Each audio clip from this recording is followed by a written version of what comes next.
پنجاب کے ایک چھوٹے سے گاؤں میں ایک پرانا سا کنواں تھا۔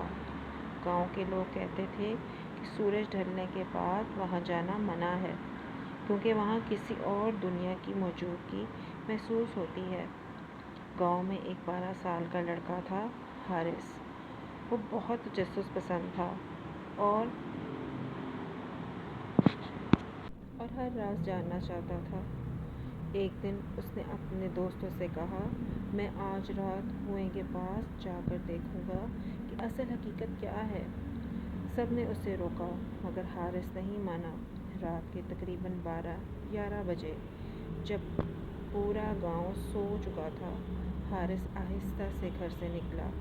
ٹھنڈی ہوا چل رہی تھی اور دور کہیں کئی کتے بھونک رہے تھے۔ جیسے ہی وہ کنویں کے قریب پہنچا، اسے عجیب سی سرگوشی سنائی دی۔ واپس چلے جاؤ۔ حارث رک گیا۔ اس نے ادھر ادھر دیکھا مگر کوئی نہیں تھا۔ اس نے ہمت کی اور کنویں کے اندر جھانکا۔ اندر گہرا اندھیرا تھا۔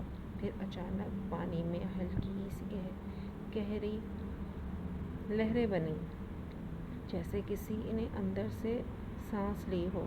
حارث خوفزدہ ہو کر پیچھے ہٹ گیا اور تیزی سے گھر واپس چلا گیا۔ اگلی رات اسے نیند نہ آئی۔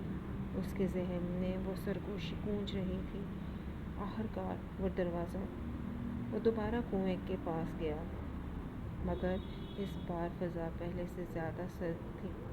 اچانک اس نے دیکھا، کنویں کے پاس ایک لمبا سا سفید سایہ کھڑا تھا۔ چہرہ صاف نظر نہیں آ رہا تھا مگر اس کی آنکھیں سفید مدھم نیلی روشنی میں چمک رہی تھیں۔ سایہ آہستہ سے بولا، تم نے میری نیند کیوں خراب کی؟ حارث کے قدم جیسے زمین میں جم گئے۔ وہ بھول بھی نہ پایا۔ سایہ آہستہ آہستہ اس کے قریب آیا اور بولا، میں اس کنویں کا نگہبان ہوں۔ کئی سال پہلے یہاں ایک مسافر گرا تھا۔ اس کی مدد کوئی نہ کی کسی نے۔ اس دن سے یہاں ہوں۔ کسی کو نقصان نہیں پہنچاتا مگر مجھے تنہا چھوڑ دو۔ حارث ہمت کر کے پوچھا، کیا آپ جن ہیں؟ سایہ ہلکا سا مسکرایا، لوگ مجھے جن کہتے ہیں مگر میں صرف ایک روح ہوں جو وعدہ نبھا رہی ہے۔ اس رات کے بعد حارث نے کبھی کنویں کے قریب جانے کی ہمت نہ کی۔ مگر ایک بات اس نے سیکھ لی، ہر خوفناک چیز ضروری نہیں کہ بری ہو، کبھی کبھی وہ صرف ایک ادھوری کہانی ہوتی ہے۔